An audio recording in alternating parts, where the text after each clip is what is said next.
اعوذ باللہ من الشیطان الرجیم بسم اللہ الرحمن الرحیم۔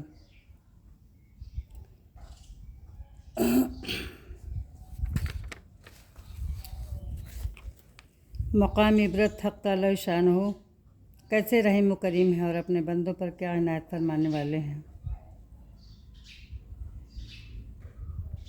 اس لیے حق تعالی شانہ ارشاد فرماتے ہیں لا تقنطوا من رحمت اللہ، اللہ کی رحمت سے نا امید نہ ہو۔ مثل مشہور ہے، نا امیدی کفر ہے۔ ہم نے حق تعالیٰ کی ذات کو پہچانا نہیں، حق تعالیٰ کے انعامات میں غور نہیں کیا۔ یہ ہماری غفلت ہے۔ اس بچے نے تو توبہ کر لی، اور توبہ ندامت کا ہی نام تو ہے۔ جو گناہ کیا ہے حق تعالیٰ شانہ کے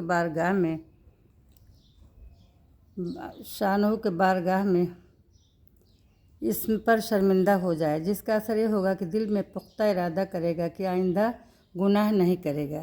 دل میں جب آئندہ نہ کرنے کا پختہ ارادہ ہو تبھی توبہ ہوگی، ورنہ صورت توبہ تو شاید ہو جائے، حقیقت تو یہ نہ ہوگی، اور جیسا گندہ تھا ویسا ہی رہ جائے گا۔ اس بچہ نے ایسی توبہ کی کہ حضرت حسن بصری کو بھی تنبیہ خواب میں کی گئی، اور توبہ جس نے صدق دل سے کر لیا ویسا پاک صاف اور ستھرا دھلا دھلایا ہو جاتا ہے، گویا اس نے گناہ کیا ہی نہ تھا۔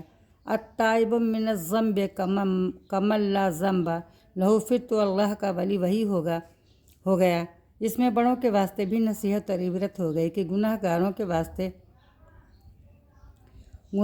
کے واسطے استغفار سے گریز نہ کرے، بلکہ دل میں تقاضا اور داعیہ معجزن ہونا چاہیے کہ کوئی مسلمان جہنم میں نہ جائے۔ اس کے واسطے دعا استغفار کر کے اس کے مدد اور امداد کرنا چاہیے، اور استغفار تو گناہی کی وجہ سے ہوا کرتا ہے۔ اپنے مسلمان بھائی کے واسطے دعا استغفار کرنا کار ثواب ہے، البتہ کافر کے لیے استغفار جائز نہیں۔ حق تعالی شانہ فرماتے ہیں فَلَمَّا تَبَيَّنَ لَهُ أَنَّهُ عَدُوٌّ لِلَّهِ تَبَرَّأَ مِنْهُ۔ حضرت ابراہیم علیہ نبینا علیہ السلام نے اپنے باپ سے وعدہ کیا تھا کہ آپ کے واسطے اپنے رب سے مغفرت طلب کروں گا، ساستغفر لک ربی، لیکن جب ان پر یہ مضمون کھل کر سامنے آ گیا کہ وہ اللہ کا دشمن اور کافر ہے، اسلام لانے والا نہیں ہے، تو برات ظاہر کر دیا۔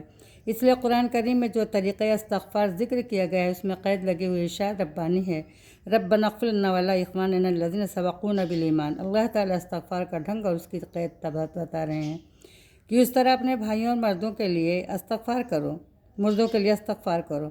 اے ہمارے رب، ہماری مغفرت فرما دیجئے، اور ہمارے ان بھائیوں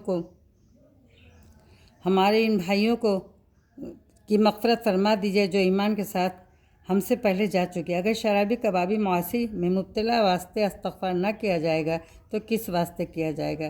حسن بصری رحمۃ اللہ علیہ متنبہ ہوئے اور تشریف لا کر دروازہ پر دستک دی، اور ماں کی دعا بیٹے کے لیے رحمت بن گئی۔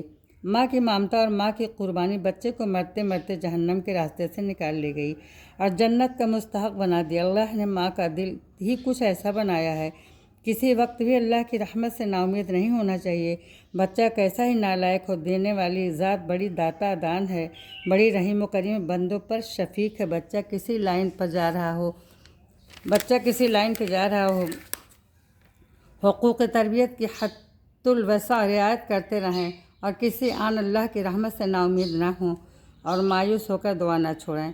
کبھی کبھی حق تعالی شانہ کی طرف سے لطیفہ غیبی اپنے بندوں کی رہنمائی کرتا ہے، کبھی راہ ہدایت پر ڈالنے کے لیے ندا غیبی کان میں پہنچتی ہے۔ حق تعالی شانہ مختلف قسم سے بندوں کی رہنمائی فرماتے ہیں۔ رویائے صالحہ کے ذریعے رہنمائی ہوتی ہے، البتہ خواب صرف نبی کا حجت قطعیہ ہوتا ہے اور وحی کا درجہ رکھتا ہے، غیر نبی کا خواب حجت نہیں ہوا کرتا۔ اتباع کے واسطے شریعت کے احکام کافی ہیں۔ اب خواب پر کسی حکم کا مدار نہیں ہے، خواب اصغاث احلام بھی ہوا کرتے ہیں، تخویف شیطانی بھی ہوا کرتے ہیں، مبشرات بھی ہوتے ہیں۔ حضرت حکیم الامت مولانا شاہ اشرف علی تھانوی رحمۃ اللہ علیہ اکثر فرمایا کرتے تھے خواب کی باتیں کیا کرتے ہو، بیداری کی باتیں کرو، محض خوابوں کے چکر میں پڑھ کر عمر ضائع نہیں کرنا چاہیے، اتباع شریعت کو اپنا شیوا بنانا چاہیے۔ برا خواب دیکھیے تو اعوذ باللہ من الشیطان وشر حاضر رویا پڑھ کر بائیں طرف دھتکار دے اور کروٹ بدل کر سو جائے۔ انشاءاللہ برا خواب کبھی بھی